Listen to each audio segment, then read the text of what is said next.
Hi all, welcome to my channel Mrs. Know It All. இன்னைக்கு வந்து நம்ம study planar எப்படி பேசிக்காக சிம்பிளாக இல்லைனா மினிமலாக பண்ணலாம் அப்படிங்கிறத பார்த்துடலாம். ஸ்டடி பிளானர் எதுக்கு தேவை அப்படின்னு சொல்லிட்டு ஃபஸ்ட்டு பார்த்துடலாம். சில சமயம் என்ன பண்ணுவோம், நம்ம என்ன படிக்கிறது அப்படின்னு யோசிச்சுட்டு நம்ம எது ஹார்டாக டிஃபிகல்ட்டாக இருக்கோ அதை படிப்போம். நிறைய இருக்கும் நமக்கு படிக்கிறது. ஸோ அதை வந்து ஒன் பை ஒன்னாக படித்து முடிப்போம். பட் பார்த்தோம் அப்படின்னா என் ரிசல்ட் நல்லாவே இருக்காது.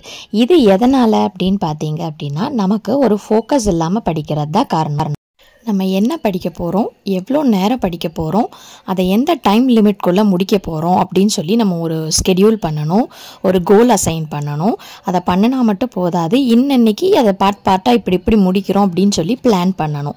அதுக்காக தான் நமக்கு ஸ்டடி பிளானர் ரொம்பவே முக்கியம். மைண்ட்லேயே பண்ணிக்கிறேன், என்னால் எல்லாமே முடியும், கால்குலேட் பண்ண முடியும் அப்படின்னு நினச்சோன்னா கண்டிப்பாக அது செட் ஆகாது.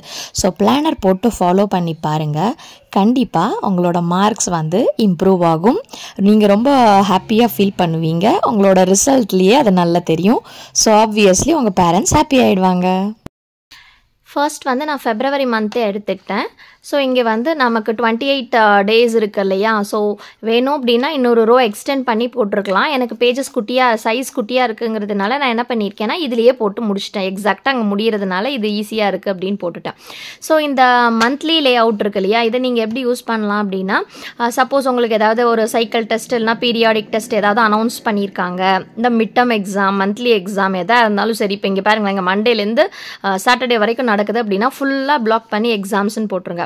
அது எதை படிக்கணுங்கிறத இங்கே நீங்கள் கூட மார்க் பண்ணிக்கலாம். இல்லைனா டேட்ஸ், இம்பார்ட்டன்ட் டேட்ஸ் மட்டும் நோட் பண்ணுறதுக்கு யூஸ் பண்ணிக்கலாம். அடுத்து பார்த்தீங்கன்னா கோல்ஸ் வச்சுருக்கேன். அதுக்கப்புறம் ஒரு சப்ஜெக்ட்டுக்கும் இங்கே மென்ஷன் பண்ணியிருக்கேன். ஸோ இப்போ இங்கே கோல் அப்படிங்கிறது அந்த மந்தோட கோல் என்ன, இப்போது மிட் டர்ம் போர்ஷன்ஸில் கம்ப்ளீட் பண்ணணும், இல்லை மந்த்லி போர்ஷன்ஸ் கம்ப்ளீட் பண்ணணும், இல்லை இங்கிலீஷில் 2 லெசன் கம்ப்ளீட் பண்ணணும், சயின்ஸில் 3 லெசன் கம்ப்ளீட் பண்ணணும். எதுவாக இருந்தாலும் அதை இங்கே எழுதிக்கலாம்.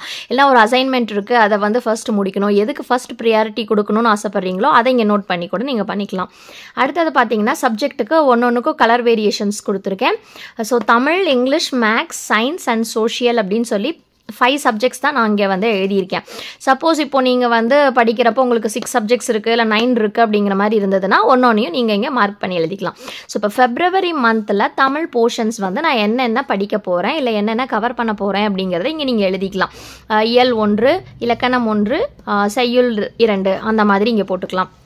இப்போ இங்கிலீஷாக இருந்தாலுமே கிராமர் பார்க்க போகிறேன், இங்கே கிராமர் போட்டுக்கலாம், இங்கே ப்ரோஸ் 2 போட்டுக்கலாம், போயட்ரி, ட்ராமா எதுவும் உங்கள் இஷ்டப்படி நீங்கள் போட்டுக்கலாம். இது சாப்டர் 1.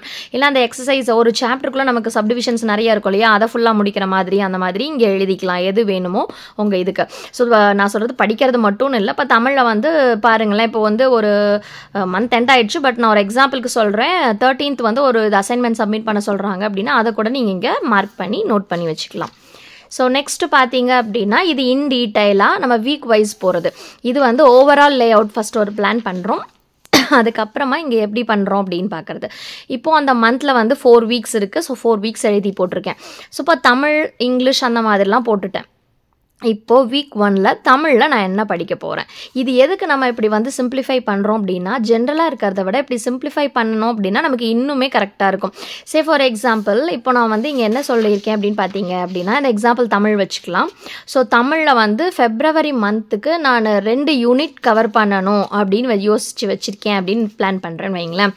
அந்த 2 யூனிட் ஆக்சுவலி இப்போ என்ன சொல்கிறது, தமிழ் அவ்வளோவா எனக்கு வந்து சிலபஸ் தெரியல, பட் என்னோடய பையன் 10th படிக்கிறது அதனால் சொல்கிறேன். ஒரு யூனிட் அப்படிங்கிறதுல வந்து பார்த்திங்கன்னா ஒரு என்ன சொல்கிறது லெசன், ஒரு செய்யுள், ஒரு இலக்கணம், ஒரு உரைநடை இருக்கும்.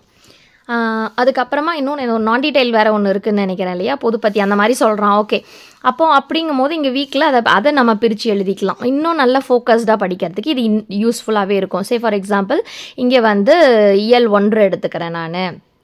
அதில் வந்து லெசன் 1 படிக்கிறேன், இங்கே வந்து செய்யுள் பார்ட் படிக்கிறேன், இங்கே இலக்கணம் பார்ட் படிக்கிறேன், இங்கே ரைட்டிங் பார்ட் படிக்கிறேன். அந்த மாதிரி நீங்கள் போட்டுக்கலாம். இங்கிலீஷில் என்ன சொன்னால் கிளியராக இருக்கும் பாருங்கள். இப்போ வந்து என்னோடய தாட் இங்கே என்ன பண்ண போகிறேன் இங்கிலீஷில் அப்படின்னா எழுதிட்டே காமிச்சிடுறேன்.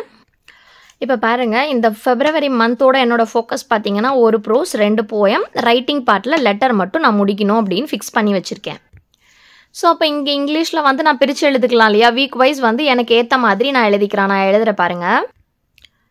ஸோ இப்போ இங்கே நான் வந்து ஃபுல்லாக போட்டாச்சு.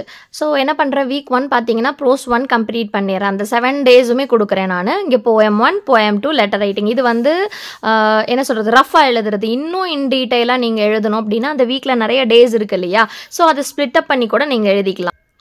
ஸோ இப்போ இன் டீட்டெயிலாக போட்டுட்டேன். அதாவது ஒரு நாள் வந்து இப்போ இதில் பார்த்தீங்க அப்படின்னா வீக்லி 3 டேஸ் தான் நான் இங்கே ஃபோக்கஸ் பண்ணுற மாதிரி இருக்குது. ஷார்ட் ஆன்சர் கொஷின்ஸ் எல்லாம் தரவு பண்ணி முடிச்சிடறேன், லாங் ஆன்சர் கொஷின்ஸ் எல்லாம் தரவு பண்ணிடுறேன், அதுக்கப்புறம் எக்ஸ்ட்ராக்ட். ஸோ இப்படி பிரித்தோம் அப்படின்னா ப்ரோஸ் 1ல் இருக்க எல்லாத்தையுமே நான் தரவாக முடிச்சிடுறேன் அப்படின்னு சொல்லி எழுதியிருக்கேன். இது வந்து அவுட்லைன் ஓவராலாக. அது வந்து இன் டீட்டெயிலாக இன்டெப்த்தாக நம்ம ஷார்ட்டாக வந்து பிரித்து எழுதுறது. ஸோ இந்த மாதிரி எழுதிக்கலாம்.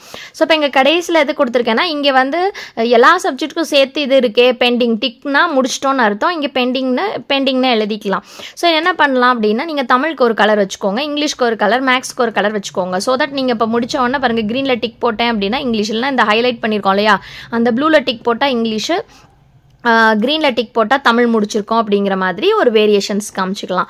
ஸோ எனக்கு தெரிஞ்சு வந்து இது ரொம்ப சிம்பிளாக மினிமலாக பண்ணியிருக்கிற ஸ்டடி பிளானர் தான். ஆல்ரெடி இதுக்கு முன்னாடி ஸ்டடி பிளானர்ஸ் நான் போட்டிருக்கேன், வேணும் அப்படின்னா நீங்கள் செக் பண்ணி பார்த்துக்கோங்க. ஸோ இந்த வீடியோ வந்து கண்டிப்பாக யூஸ்ஃபுல்லாக இருக்கும் அப்படின்னு நான் நம்புகிறேன். படிக்கிற பசங்க யாராக இருந்தாலும் ஷேர் பண்ணுங்கள். நன்றி.